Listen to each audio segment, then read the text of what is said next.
The year was 2013.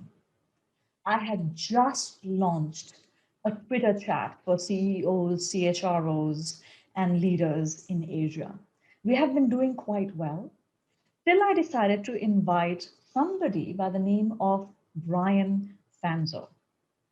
And Brown came in, and the entire Twitter chat started trending internationally. We were trending on the East Coast of the US, the West Coast of the US, and many other places in the world. But that's just Brian for you. Today, Brian is a mega influencer with more than 125,000 followers on LinkedIn. He is on Clubhouse. He is on every conceivable platform. And I tell you, over the years, I have tried to keep up with his journey and his energy and his passion. And I am so excited that he is actually coming to talk to us in our convention this year. So please welcome Brian Fanzo. Oh, thank you for having me. And wow, 2013. I remember that now. It's so funny to think that it's been all these years, and it's been a journey. So I'm excited for the presentation, and I love that so much has changed, yet we're still able to kind of make this all happen. So excited to be a part of this. It is. And, it is all about the relationships. I mean, I think you and I both were relatively lesser known at that point in time, but we had Pittsburgh in common. We're both Steelers fans. Yes. And that always helps. I have a question for you. Our audiences are so overwhelmed. There is Clubhouse, and then there is Twitter, and then there is this and there's that. And you've always been an early adopter of these, platforms. How is it that you keep up with so much of it? What's your secret, Brian? Well, I wish I had a secret. For me, it's actually like kind of what fuels me. I've always like the tech side is where my background is, my major in computer science. And for me, I love getting on a platform because I can test things out, but I also can help try to establish a culture that I believe will be beneficial.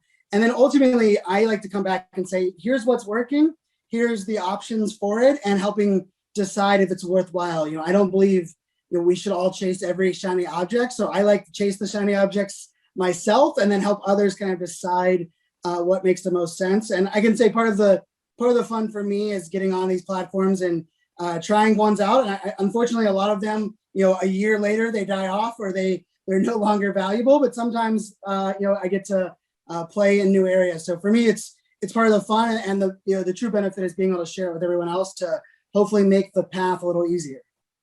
Right. And what I love about, there's so many things I love about your presentation style, your energy, the fact that you keep it real, the fact that you're a girl dad, 11, 9, and 7, that's a house Yes. full.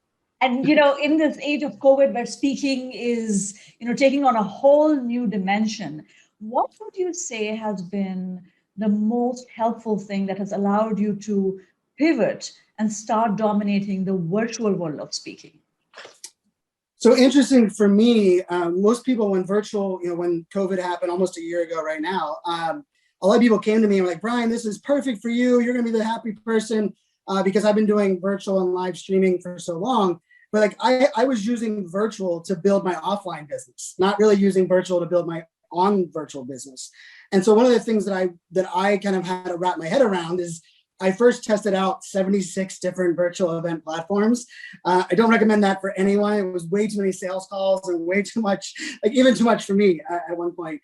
But I think the best thing for me was to know what was possible. And then I really worked hard at talking to event managers, different brands, and saying like, what are the goals? And I think what I figured out was that the biggest gap was the expectations from the audience, right? I don't think virtual presentations for the most part are worse. And I don't think they're going to ever replace what we do offline. I just don't think the audience has been able to dedicate as much time and focus because we all have so much going on compared to a virtual, a regular event. And so the thing that's really helped is I've really tried to work with those that hire me on how we can educate the audience and say, this is what's different. I need you to be in front of a computer because of this, or I want this kind of interaction, or this is what you can expect. And so the real secret has been really working to help, collaborate with whoever's hiring me and then educate the audience. Like, I mean, I will say it, like, I don't care. I have 5 virtual cameras here, right? I have a massive setup in my home office, but even my greatest setup, if the audience is passively listening or not really caring, it's not going to be a great event. And so for me, I've been almost 50-50, spending as much time educating the audience as I do crafting my message. And that's where it's really hit home. Oh, I love it. I mean, yesterday I was doing a keynote for one of my clients, and I paused and I asked them for the gift of their intentional presence. And I said, turn that WhatsApp off, turn that 50 browsers off, turn Yes. that pinging off. Just give me 30 minutes of your time. And I could see on the chat they were like, all right, okay, fine, but I think the energy kind of shifted. And so I think this is a great opportunity for people to kind of co-create with their audience. And what I'm looking forward to in your session is that I think you will help us all cut short the learning curve on many of these things, and also sharing a little bit of your journey on For becoming sure. this massive influencer as a speaker. And we can't wait to have you, Brian. So thank you so much for doing this. Excited to be a part of that. Yeah, and all about, I would say my ask for everyone is just to come with an open mindset on what's possible. And I'm a big believer, we don't need to repurpose what we do offline, we have to reinvent it. And that might sound scary, but I promise I'll give some formula and methods to make that happen.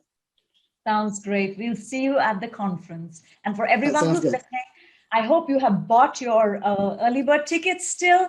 And I hope you remember that you can invite the first time attendees to this convention at a really special price. And we will see you on May 27th and 28th online for this fabulous convention that our volunteers have been working so hard to put together just for you. So see you then.